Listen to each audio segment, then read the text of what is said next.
Good evening, Mets fans. It's July 31st, and wow, what a great week for the Mets. You think about it, there's a big win against the Dodgers, a couple of tough losses against the Padres, sure, phenomenal series against the Nats. Wilmer stuck around even though he was so upset and thought he was going to be traded, and we got Cespedes.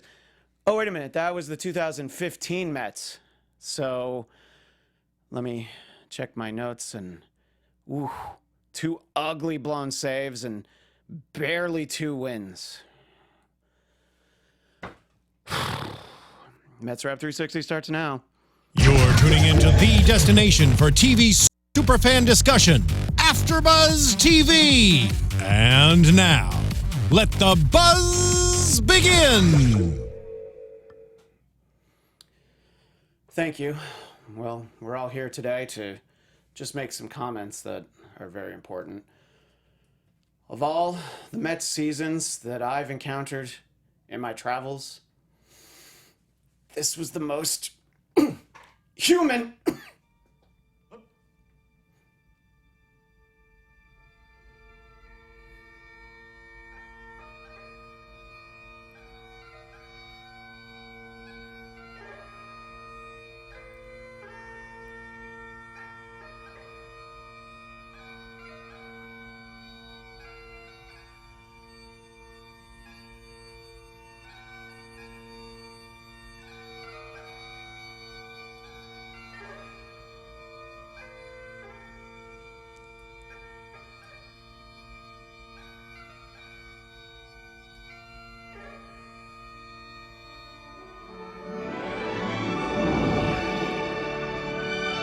But what can we do? We soldier on because we have to. Can the Mets season possibly be jettisoned to the Genesis planet and be born again as we get close to the trading deadline? Let's just say we can hope so, but it's not a great feeling here in Metsville. But here alongside me, sitting in, is Melissa Weinstein, at Melissa Wine. Yes, hello. On assignment, both Andrea Fasano and Matt Ritter. I think they're both on assignment next week, too. So I'll put you on the spot and say, hope you're here next week. If not, it's all right. We'll see how today We can goes. always hey, there's a lot of things to talk about. I'm your moderator for Mets Wrap 360, Christian Bladt, at Christian DMZ. And, of course, the show's Twitter is at ABTV Mets. And don't forget to like us on iTunes, comment, rank, and all that stuff on YouTube. Support the show. We appreciate it.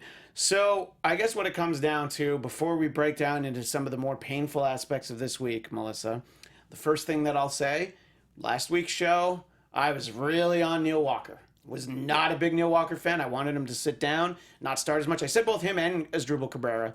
I was kind of half right.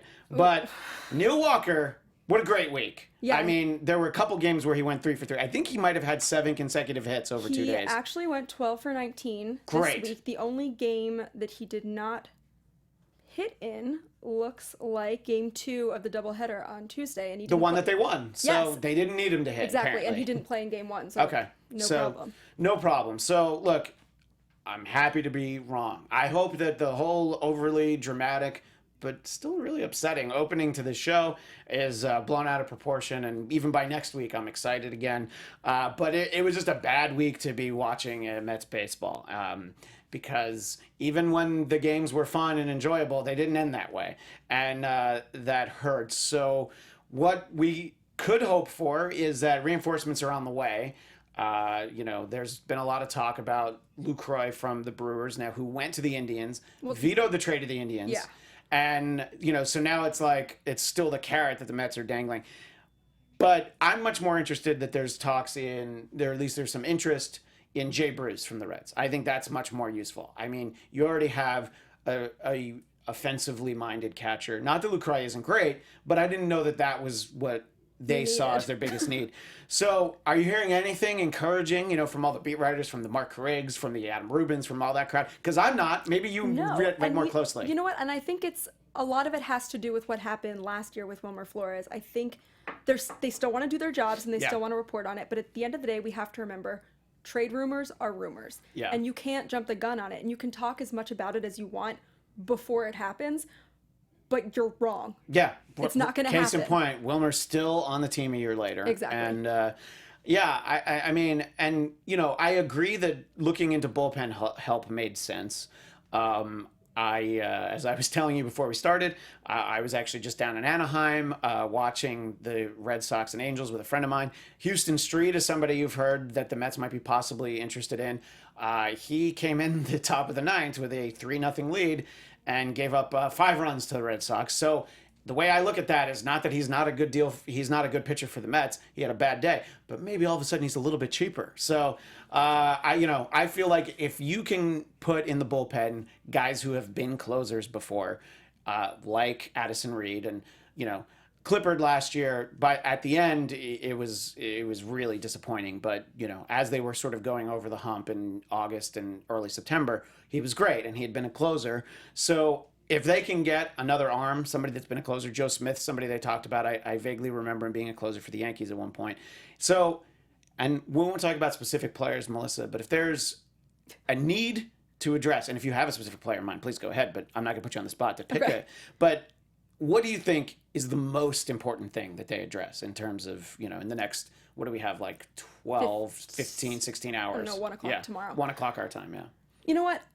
I think they're making too big a deal out of the Lucroy trade. Not that Lucroy isn't a great player. Right. But as we discussed last week, they need a big bat. Yeah. But they need to find, we're National League. You can't have a DH. You got to find somewhere to put him in the field. And they can't do that with the guys they have. Right. And, the reason why the trade fell apart with the Brewers before it worked with the Indians, before it was vetoed, was that the Brewers wanted d'Arnaud, Nimmo, and somebody else. And it was like d'Arnaud and Nimmo is sort of already too much, but you might overpay if it's a need you really wanted. And then to also want somebody else, they were probably just like, you know what, if we're going to give up 3 players, let's try and get Jay Bruce, who we can put in the outfield because we have 5 outfielders, only one of them's healthy. Right. So, and now with the veto of the trade, the Brewers are much more desperate to get rid of Lucroy, and the Mets, assuming that they're still interested in making this deal, can get him for, maybe the price that they wanted him for originally. Yeah, I think that the price probably went down a little bit because everybody knows that you weren't able to get it done. So, I don't know. It'll be interesting to see. And, if we were doing this show tomorrow night, we'd know for sure. But it's great because we'll have a whole week to really see how any trades happen. And if they don't, I'm going to be livid next week. Even if they don't, even if they don't make a minor addition, like they got to do something. I mean, can you not count Ruggiano as a minor addition? Well, because he was from the minor leagues. No, I mean he's now he's a legit Met now. He, overran that ball now. Yeah, that's true. He got out stealing third. He is a true Met, and it's been 36 hours? I thought we got rid of Daniel Murphy, but there he was running the bases. Yeah, I know. So Ruggiano, is that going to be the big acquisition, which was not really an acquisition?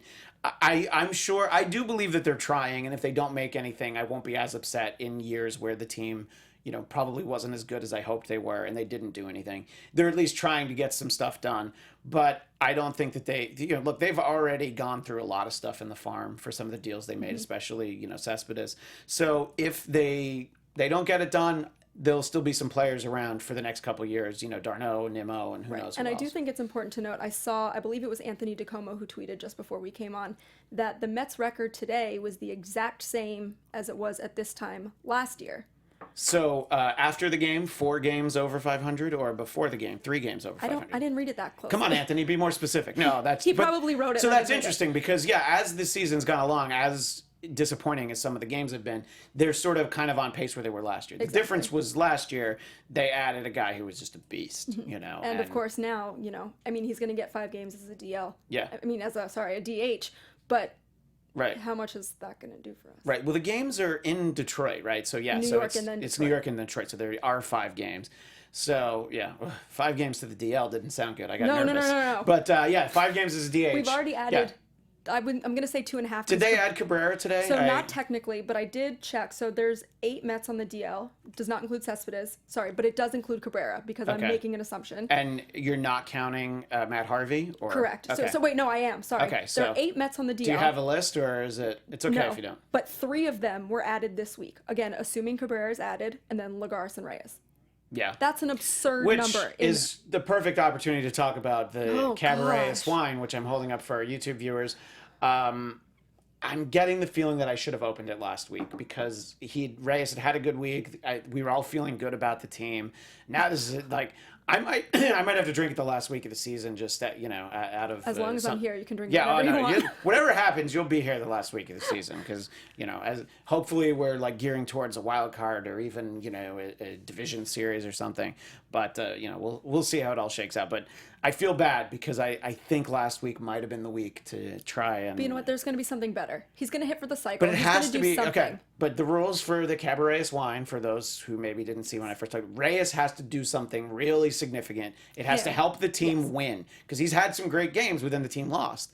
So So anyway, we'll just push this over to the side for right now, because it's not happening today. Anyway, we talked a lot about Mike Piazza last week, but they retired his number at Citi Field today. Not today. It was yesterday. So that was exciting because there was more time to talk about Mike. What a great Mets career he had. And I know that they had, these festivities, and he did the lap in the outfield. What did you think when you saw that, Melissa? It made me so happy I cried a little bit. See, you're allowed to cry a little bit. Like if I cried a little bit, crying in baseball, Tom but Hanks. But if I cried a little bit, I'd have to pretend I didn't. No, I think you're allowed to. Well, it's Mike Piazza makes me very emotional. He does. And I'll always point to the game I referenced last week, the first game after 9/11. So I feel like I'm allowed to be emotional because of that. Especially as it revolves around that game. Yeah. But watching his speech, two things really stood out to me. One, when he thanked the Wilpons and everyone booed. And he said, you can't, I'm an owner now. It's not that easy. And do I always like what the Wilpons do? Of course not. No. But they're people, and they have a job that I can never fathom having, and I don't know what it takes to do their job. So I can, hate them all I want, but at the end of the day, they're doing it better than I ever could. Right. You can hate them all you want, but, when a Mets team unexpectedly went to the World Series last year, things were done right. Exactly. I think, there's a lot of criticism for the moves that Sandy doesn't make, but he made some great moves last year. Mm-hmm. And like I said, if he doesn't make them this year, I'm not going to be as upset. Because what we're starting to see from this Mets team is that they are not last year's team. They're not capable of rattling off wins the way the team was last year. And, up until the later part of this week, they were alternating. They won a game, lost a game, won a game, lost a game. And it's this was their longest losing streak of the season. Right. Well, so it ended up being 4 games that they lost, right? 5. But they didn't lose today. So no, we're back on the win streak. We're back on the win streak, yeah. And Familia is back on his... Right. Well, that was the thing I was going to talk about, is Familia, Andrea gave him a lot of credit because he was most valuable Met in the first half, and she was right. But he has not been that because there have been those tightrope heart attack saves that we talked about last week. And then you can only do that so long, and you're going to lose them. So he was at 50, well, it was at 52. I think the second place record was 54. So I think he got to 52. I know he's in third place. And then I was worried because then he lost 2 in a row. And I'm like, well, now he's going to lose 52. He's going to blow 52 saves in a row. I was very worried. Well, the fact that he blew 2. Yeah. 1 is bad enough. But then Terry said that he was going to sit him. Yeah. And then Terry just was like, as Andrea says, which way is the wind blowing today? And Terry was like, okay, Familia can come in and close again. And I mean, that wasn't like a very comfortable lead. No, and he doesn't do well with tight leads. Yeah. Not to say that, we need to give him a 3-run lead for him to come in, because his job is to retain the lead regardless of the gap. But at the end of the day, if he can come in with 3 runs up on the opposing team, that's the best case scenario for him. And I mean, the fact of the matter is, so this was Thursday, which was the first game in the Rockies series, which inexplicably was a day game. I get it was camp day, but still, the Marlins had to travel the night before. So that was, sorry, not the Marlins, but the Rockies had to travel the night before, and that's got to be infuriating. I don't know how the schedule makers make some of these decisions, but we'll talk about that another time. So it was a very slim lead, and we knew that Terry said before the game that Familia wasn't available. So when Addison Reed came in the 8th, I'm like, oh, maybe he's going to pitch 2 innings. You know what? He can do it. It's fine. And then Familia came out. I'm like, wait a minute. They didn't score more runs. This is a terrible idea. You knew he needed a day off, and you used him anyway. It's not like you had to have this game. You probably would have won the game if you. It's always hard to say, but you had a better feeling about the game. And the first blown save, which was the 3rd game in the series against the Cardinals. It was Yadier Molina, and that's what hurts. That's what hurts because he's such a diminished player, and It's what I like to, because I don't like the Yankees, it's what I like to refer to as the Scott Brosius effect. He's a terrible player, terrible regular season player, and he hits like 400 in the World Series. You know, it's like, oh yeah, this is important. All right, I'm going to try now. Yadier Molina is so broken down and beaten up at this point. You just feel like, all right, he doesn't have it anymore. Except for when he plays the Mets. And yeah, that was infuriating because they had this tremendous home run by Cespedes to come back in that game. And they went ahead, and it was great. The game had been like very entertaining. And then to just blow that save and to, you know, just go so quietly in the ninth, both nights that he blew the save, it's like, I don't know. It's one thing to happen the first night, but you're like, oh, you would have won the series against the Cardinals. That would have been great. Would have gotten the next day. You would have rebounded nicely. So, and then you just have these awful games on Friday and Saturday. That, you know, so Friday was 6-1 and Saturday was 7-2, and we'll talk about something in Saturday's game that drove you crazy. But yes, the games were not close, so they were really not fun to watch. I talk about how much I love to watch Gary, Keith, and Ron, and I would just watch them like read the phone book and joke about it, and I would. That would win an Emmy. By the last game, I was just like, I was so frustrated that it was just like, just get a hit with runner in scoring position. And as good as Neil Walker looked, it wasn't enough, you know, because Asdrubal Cabrera continues to get up in, you know, runners in scoring position, and we still don't get anything to show for it. So I don't know, it's frustrating. But let's talk about Saturday, the end of the game. And as they talked about during the broadcast, it wouldn't have really impacted the game most likely because it was 7-2 was the final. So it could have been 7-3, but you talk about it first, and then I'll weigh in. So I have a unhealthy obsession with the rule book and rule books in general. Yeah. I really we showed your scorekeeping last week. Yeah. And I really feel that if a rule book exists, it's because the rules are meant to be followed, and it's not a suggestion book. Right. So at the end of the game, Wilmer's home run that wasn't really bothered me because I understood Terry's point that he thought it should have been a ground rule double. Yeah, And because so- it wasn't that they ruled, you know, okay, it's not a home run. The fan reached over, but they called him out. You know? Correct. Because you could have argued that it was not a home run. That was very easily provable from the video because the guy reached down, and the angles, it's a little confusing, but there's no way that the outfielder was going to catch it. So it should not have been an out. Correct. You know? And first of all, the fan who caught that, I mean, I get that you caught a ball, but he apparently was very belligerent toward. Who was the outfielder? Was it Dahl? Or, yes, yeah. who, by the way, is in his first week in the majors and is killing it. Yeah.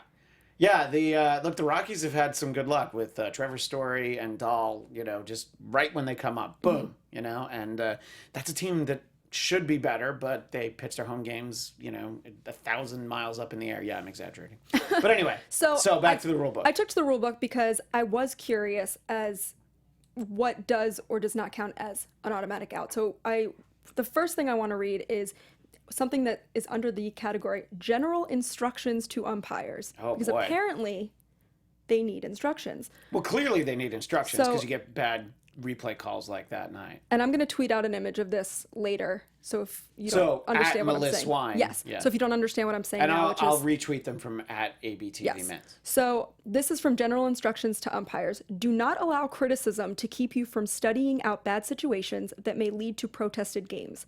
Carry your rule book. It is better to consult the rules and hold up the game 10 minutes to decide a naughty problem than to have a game thrown out on protest and replayed.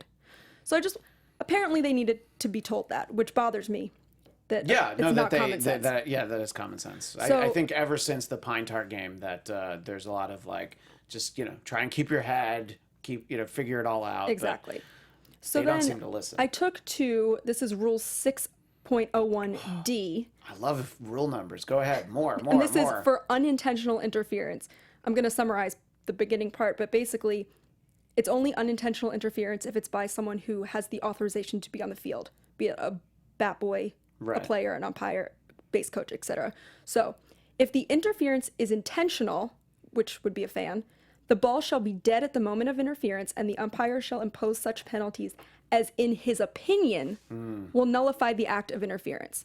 So I read that, and my first thought is, okay, well, who hires the umpire and says, well, you have good opinions? Well, and apparently his opinion was that it was out, which it very clearly should not have been the opinion. And then there's another rule for spectator interference, but in the subset, like comment for the rule, it says, batter and runners shall be placed where in the umpire's judgment they would have been had the interference not occurred, which bothers me because the rule is straightforward. Yeah, I would say so. And it gives the umpire, the ability to do what they believe is the correct call. But there's the problem. It's in their judgment. What is saying that Alan Porter has better judgment than Adrian Johnson? Who is dictating that their judgment is accurate or good? Because if you watch that hit, Dahl hadn't jumped, not to say he wasn't going to. Right, but he didn't. Right, yeah. But like, let's look at the trajectory of the ball, like physics or whatever science it is. I know my brother's going to be like, that's not physics. But it's science. It would have hit above the line and he wouldn't have caught it. Right. So I get that you want to review the play and I get that you have the right to review it based on the rules, which are very clear cut. But the decision making should not be left up to judgment. No, I agree. And look, it speaks to a bigger problem. And I am not opposed to having the replay system, even the way it exists now. It's not perfect, but God, there's so many plays just in my lifetime. I don't even have to talk about like old time baseball things that it would have been great if they could have reviewed. Did you hear Keith today complaining? I did not, because I only heard the radio broadcast very today. upset that there was a review because it was delaying the action of the game, and he could have had enough time to go get a coffee and take a lap around the stadium, to which Gary said, go get a coffee, we can cover for you. So Keith wants to abolish instant replay. To be fair, Keith usually has dinner reservations after the game.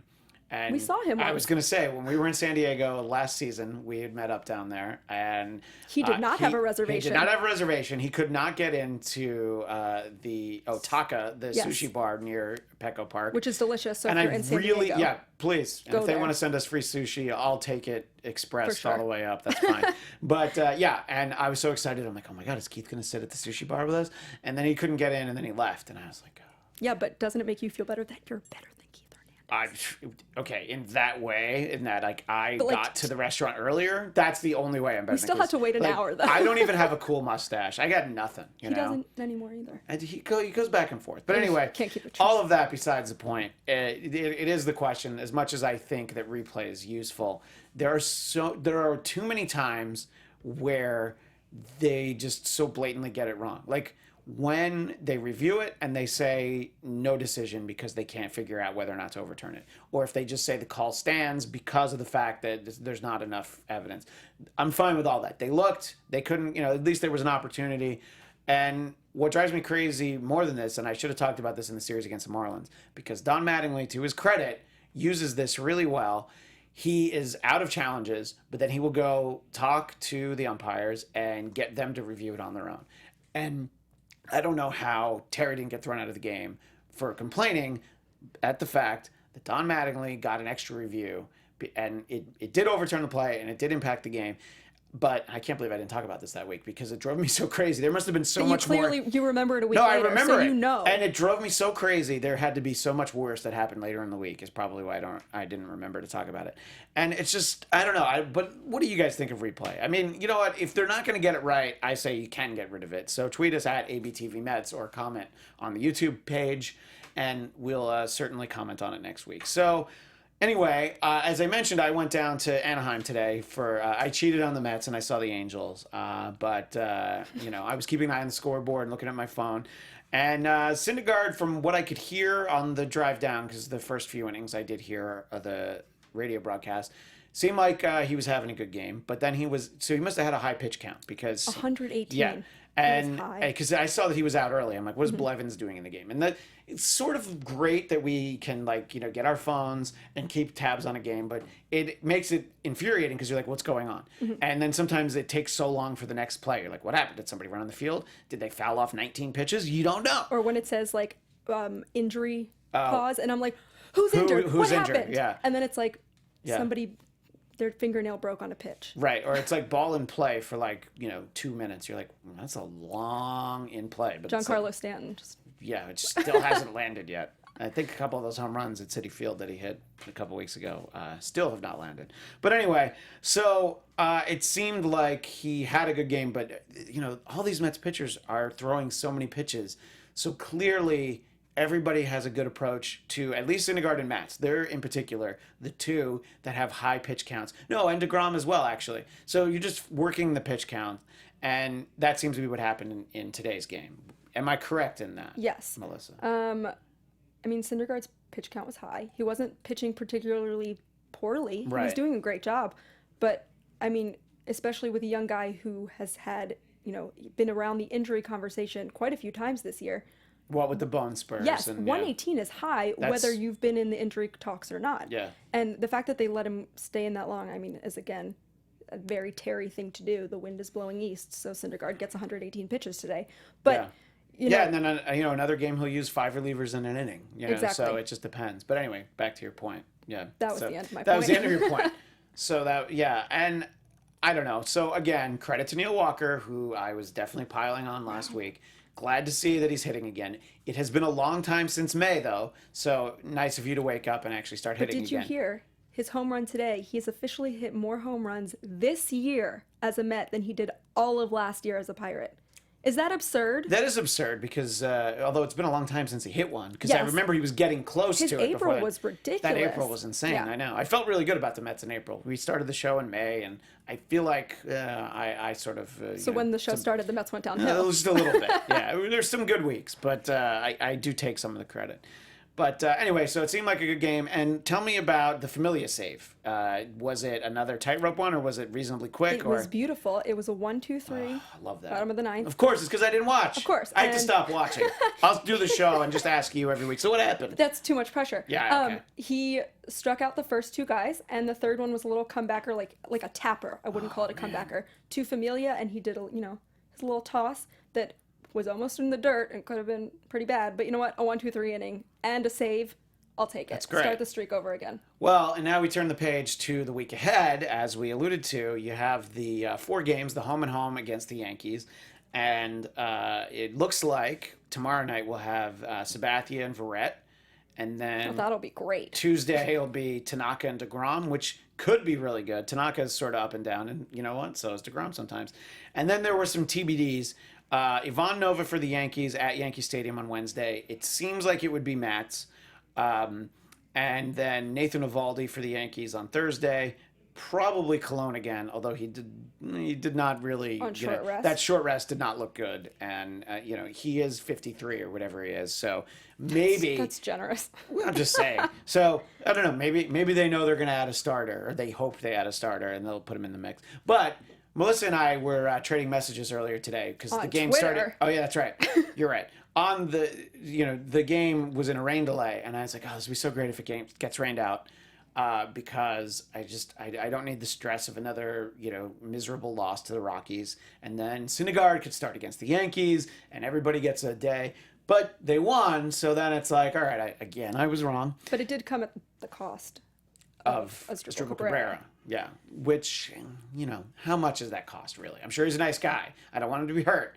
But he was a guy I was saying should sit down more. So. Yes, but sitting down by manager choice is very It's a lot different. from Yeah. forced. Yeah, because then you could activity. use him to pinch hit into a double play, so that would have been great. That's terrible. That is terrible. You know but what? I hope he feels better and that they I trade him to guarantee- another team. Maybe the Indians want him No, back. if they do add him to the DL, which he's seeing a doctor tomorrow, so I'm sure we'll have Okay. something right around the same time we find out if there are any trades. But it's looking like they're going to call Matt Reynolds back up because he's already on the 40-man roster. Matt Reynolds is not doing too hot right now. He's over his last 12 in Vegas. And Vegas is not a hard place to hit home runs in particular. The ball just flies out of there. A lot of times, because in recent years, Las Vegas, where the 51s are, who are the Mets AAA team, in recent years, it's been a Mets affiliate, a Blue Jays affiliate, and about 12 years ago, it was a Dodgers affiliate. And those organizations usually don't send their best pitchers to Vegas because of the way that the ball flies out of there. Steven Matz did pitch there, and I saw him last year. I was very excited. But anyway, so the fact that Matt Reynolds is not hitting in Vegas is not encouraged. No. It was encouraging that Conforto was hitting in Vegas, and they brought him back up because, yeah, he's got some confidence back. So I don't know. I think they're just really hoping that they make some kind of a change. And I'm so happy to see Nimmo and Conforto together. Yeah. First of all, there's two young guys, both very athletic, play their positions beautifully, but also Brandon Nimmo's smile is so infectious. The Mets were having a terrible game, and Nimmo has his little bloop single, and he's smiling like the whole world is perfect, and it makes me so happy. I've talked about it on the show. I love Nimmo, and I hope he's around. I hope he continues to hit, obviously, but I think having that kind of positive energy is exactly what they need right now, because there's not a lot of good news, especially if they don't make any truly significant trades. Having Nimmo around, I don't know if Nimmo stops smiling, then the season's over. I'm going to just say... I hope he never stops smiling. I hope he never stops smiling, too. I just feel like... So, I don't know. What do you think about this matchup with the Yankees? The Yankees who, surprisingly, I don't remember this happening in the last 20 years.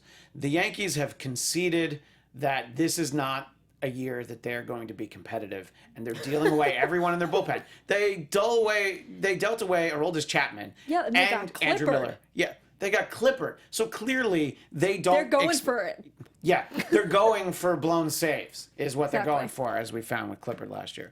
So they just need somebody who can close because they dealt away their setup guy. I know they have Dylan Betances, but for whatever reason, they're like, we'll get Clippard too. So it's amazing because now you're facing a Yankee team that knows that their management, their front office has no faith in them because they gave away all their good chips. And look, to be fair, those are great trades that they made. They got a haul for both of those players. And Brian Cashman has probably the hardest job in baseball because, he has this unlimited budget, but he can't make the kind of deals that he just made this offseason. This is the first time I remember him making a deal where you were able to kind of fleece these other teams and just get some, great prospects, some cool little parts that you can put together one day for your elite players. You usually have to keep them because it's like, no, you have to win the World Series this year. Well, it's been a long time since the Yankees have won the World Series. Doesn't it feel good? It does. I mean, at least the Mets have been to the World Series more recently than they have. But, it's true. This is a small, very small consolation because you just have, a lifetime of growing up with Yankee fans around you. But anyway, again, for another time. So that was sort of a long ramp up to my question. How do you think that they'll match up against this Yankee team, this disheartened, underperforming Yankee team? I think the Mets are the same way. They're not performing to their highest ability Agreed. At the moment. I think what makes the Subway Series so great is that it's the Subway Series. I don't think it has... obviously it has something to do with the talent of both teams. Yeah. But I enjoy watching it because of the rivalry, which is, it's very intense. And, I'll be happy if we take 2 games. I'll be happy if we win at least 1. Right. Yeah. And there were the rare years where the Mets actually swept the Subway Series. I think they, 2004 maybe, swept the season series, and that was when it was 6, and it was crazy. And it was like, that was all we were going to have to celebrate. But, we basically had a ticker tape parade. So, anyway, I think that they match up pretty well, and I do find, although the Royals didn't have a problem in the World Series, when your American League team plays in the National League Park, you lose your DH, obviously. So, and, A-Rod is not the A-Rod of old, but for him to get less at-bats, he's going to get 1 at-bat a game, basically. So, it's definitely a potential a tool. I mean that in every sense of the world. Thank you very much. I was very happy that I just thought of that. So that's one of the tools that they have that, won't be performing, won't be getting the opportunity to perform how he's capable. So, and then I do think it helps the Met to actually add Cespedes as a DH in those next 2 games at Yankee Stadium. And unfortunately, so what do I think happens? I think that they will probably win 1 in each place, so they will split those 4 games because as we talk about every week, the Mets are a very average team. Some weeks they're below average. This week they're a lot below average. It's very frustrating. So next week they'll be way above average. They just got to keep the scale. Hey, I'll take it. That'd be great. Perfect. Unfortunately, after they leave the Bronx, They got to go to D-Town. They got to go to Detroit, who I think has just won their 7th consecutive game. I was talking to my friend who's a Red Sox fan. The Red Sox were just there earlier in this road trip, and they got swept. And if you look at that Red Sox lineup, the first 5 guys are all hitting around 300. So if you can get those guys out, you can definitely get the Mets out. So it'll be interesting to see. I don't know what the pitching matchups are because it's too far off. Just because I know the way things work out, we will definitely see Jordan Zimmerman with 2 ends because he always pitches really well against the Mets in all of his years for the Nationals. So I'm sure, oh, look, he's gone to the American League. He's in the American League Central. We'll never see him. No, of course we're going to lose a game. So it would be a heartbreaker. And I'll talk about it next week because I'm sure it'll happen. Yeah, I'm a little down, as you can probably notice. But you're looking so far into the future with such pessimism, it hurts. Yeah, well, I didn't even want to look at who they play after the Tigers because I was going to be it's not disappointed. worth it. Yeah, I was just like, oh, man. But those are their last American League games of the season. So, yeah, so if Cespedes is not even, say, like 80%, just put him on the deal. Enough already. There are too many guys that are kept on the roster and not put on the DL because they might turn it around or they might be okay. And, it's just like, I feel like if you'd put Cespedes on the DL like 2-3 weeks ago, he'd probably feel a lot better right now. But what do I know? Maybe you needed to stay at least reasonably competitive at the deadline for the Wilpons to sign off on anything. I don't know. But are you optimistic for these games against the Tigers next weekend? You know what? Because they are American League and they're not the Yankees, so I don't have a ton of knowledge about them. The only reason I feel good about it is Curtis Granderson.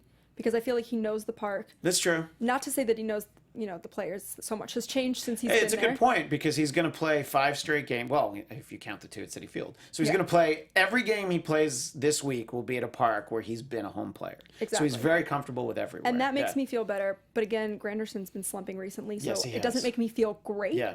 But his knowledge of the parks, from a more personal level, because he did spend so much time there, it makes me feel a little bit better and gives me a little bit more hope. Look, I think that the Subway Series games are usually fun to watch. There have been a couple that are just miserable, but I've been at a couple of good ones. I was at one in, I think it had to be 2002, where Mo Vaughn hit like a huge home run off David Wells, and the Mets went on to score 6 runs in an inning, and they were about to be swept. And it was a great feeling to be at Shea Stadium. It was one of those late ESPN games, which on the East Coast they end like almost midnight. So it was very exciting. And I don't know that anything's ever quite come to that. Although there have been some great ones I've watched. Dave Wright gets the hit off of Mariano Rivera. So if you guys have favorite Subway Series memories that you want to share, just comment on the YouTube page or tweet us at ABTVMets. Melissa, do you feel like you got to all your notes? I don't want to have skipped any of the topics that you really want to get to. The only thing I want to mention is because we were so down on the pitchers. I just saw, before we came on the air, Addison Reed today had his 26th hold of the season, and it matches the Mets franchise record. It was set 10 years ago by Aaron Heilman. So it brings up what... Why would you mention his name? Look what you did to me. I'm so sorry. I was starting to feel better, and you mentioned Aaron bleeping Heilman. But you know what? Addison Reed is going to keep going, and he's going to surpass him, and then Heilman's name will be known. And then no one will ever remember his name in a positive light because you should only think negatively about Aaron Heilman. And I feel like, in general... And Steve Hofstetter mentioned this a few weeks ago when neither of us were here. Oh, yeah. Neither of us were here. But I listened to it, so I did too. That he was talking about how forgettable Addison Reed is in a nice way. Right, because he's so good and he's locked down. Exactly. It's kind of like there was definitely a stretch where Familia was forgettable in that way, where you're like, oh yeah, okay, great, we got it. And it's so easy to focus on your starters and your closers because obviously they have the most to do and the most time in the game. So it's really easy to forget about the Addison Reeds, the Hansel Robles. Yes. Hansel Robles, another guy I was very hard on early in the run of this show. Himself. He has been great lately, and look, there's going to be hiccups along the way. So I do feel pretty good about the bullpen. If they add somebody in there, a Joe Smith or a Houston Street, anything like that, that's only going to help. But stop bringing Eric Goodell into games. Anyway, go ahead. So for our forgettable players, we do have Familia's streak might be over and might be starting again. But Addison Reed has a great streak going, and Yeah. he's so forgettable that he's wonderful, and the tweet got lost in the feed. Well, so I'm going to say that my player of the week, I'll go first in case you don't have one and you need to think about it. I'm going to go, and I'm certainly eating my hat, eating crow, whatever any of those sayings are. It is, of course, Neil Walker. Because in a week where there wasn't a lot to point to, Neil Walker had a great week. And I hope he keeps it up because he always seemed like a likable guy. When they were in Pittsburgh, you could see how much the fans in Pittsburgh loved this guy, how they, they wished that they still had him to cheer for every day. So good job, Neil Walker. You're my player of the week. Melissa. I'm going to have to go with Neil Walker. Oh, my God. Neil Walker all around. Look at us agreeing on things. Us. Yeah. He went 12 for 19 this week. Yes. And the Mets had 5 errors, and he was not one of them. He did not make one of them. That's all that matters. You know what? He hit well. He drove in 4 runs today. I don't know how many for the whole week. I didn't count that far. Yeah, there were a lot, though. Yeah. But, he definitely redeemed himself from the previous weeks when he had been in a slump. So, Neil Walker by a mile. No question. Well, there you go. It's universal because there's only 2 of us. So so Neil Walker wins. You can always tweet at us who you think was the player of the week at ABTV Mets or comment on YouTube. We'll be back next week. I mean, I'll be back next week. I hope Melissa's here. We'll see who's else. One of these days, Matt and Andrea will be back. But don't forget, as I said, at ABTV Mets, I'm at Christian DMZ. She's at Melissa Weinstein. We will see you next time on Mets Wrap 360.